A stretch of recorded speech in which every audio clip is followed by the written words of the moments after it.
Harut Marut कौन थे, बाबुल का कुआं कहाँ है और हारूत और मारूत का जादू किस तरह का था। ये वो पुरस्कार सवालात हैं जिनके जवाब तो बहुत हैं और लिखने वालों ने भी बहुत कुछ लिखा है, लेकिन इन किस्से कहानियों में हकीकत को तलाश करना गहरे समंदर से मोती निकालने के बराबर है।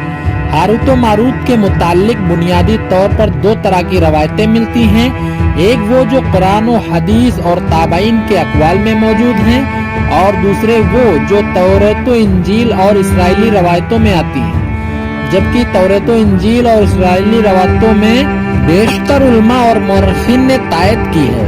इस वीडियो में हम उन दोनों तरह की रवायतों और वाक़यात को मुकम्मल पेश करेंगे। रवायतों के मुताबिक हजरत इदरीस अलैहिस्सलाम के ज़माने में एक मर्तबा आसमान और ज़मीन के दरमियान से पर्दों को हटा दिया गया तो फरिश्तों ने जमीन में आबाद इंसानों को देखकर ताज्जुब किया और बोले, या रब्बुल आलमीन, हम तो गुनाह के करीब भी नहीं जाते, जबकि ये बनी आदम गुनाहों में इतने मुब्तला हैं कि अगर हम उनकी जगह होते तेरी नाफरमानी न करते। और अल्लाह ने इरशाद फरमाया, इंसानों को गुस्सा और शहवत दी गई है, अगर ये चीजें तुम्हें दी जाएं तो तुम भी इसी तरह गुनाह में मुलव्विस हो जाओगे।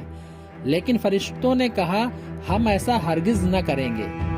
लिहाजा अल्लाह के हुक्म से फरिश्तों ने अपनी जमात में से दो बेहतरीन अतात गुजार फरिश्तों को चुन लिया, जिनका नाम हारूत और मारूत था।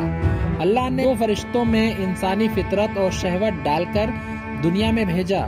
वो शहर बाबुल में दो खूबसूरत इंसान बनकर आए और काजी के काम पर मुकर्रर हो गए, जहां वो लोगों के दरमियान फैसले करते थे।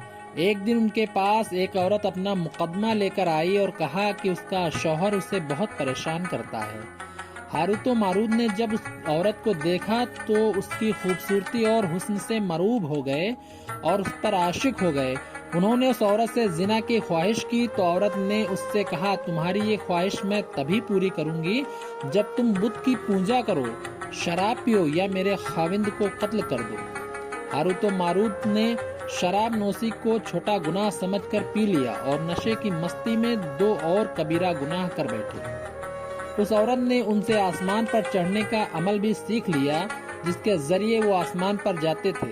जब औरत उस अमल के जरिए आसमान पर गई तो अल्लाह के हुक्म से उसे सितारे की शक्ल में मस्क कर दिया गया।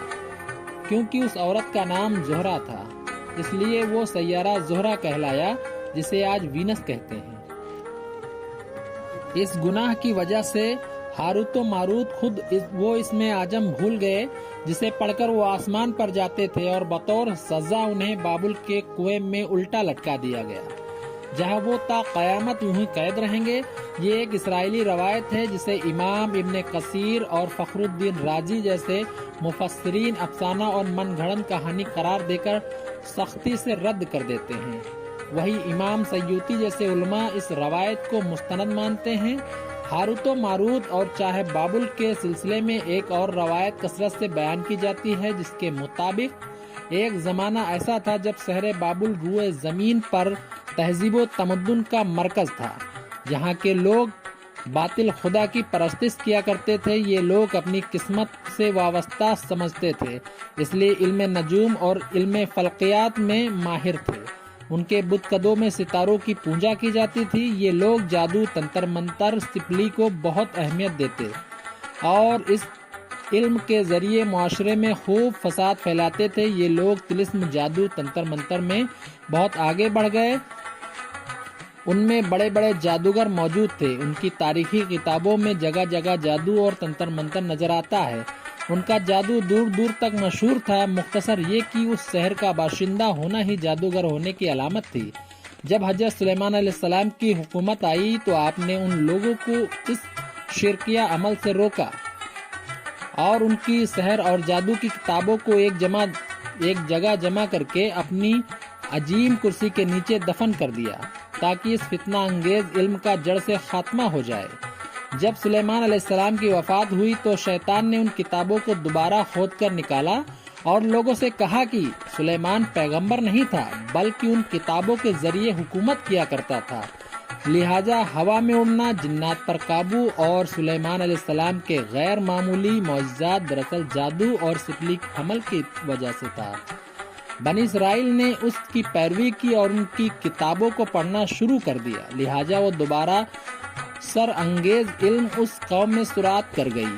اللہ نے سلیمان علیہ السلام پر لگائے گئے الزام اور تہمت کی نفی کرتے ہوئے سورہ بقرہ میں فرمایا، اور انہوں نے اس چیز کی پیروی کی جو شیطان سلیمان کے بادشاہت کے وقت پڑھتے تھے، اور سلیمان نے کفر نہیں کیا تھا لیکن شیطانوں نے ہی کفر کیا۔ لوگوں کو جادو سکھاتے تھے اور اس چیف کی وجہ سے جو شہر بابل میں ہاروت و ماروت دو فرشتوں پر اتارا گیا تھا، اور وہ کسی کو نہ سکھاتے تھے جب تک یہ نہ کہہ دیتے کہ ہم تو صرف آزمائش کے لیے ہیں، تو کافر نہ بن۔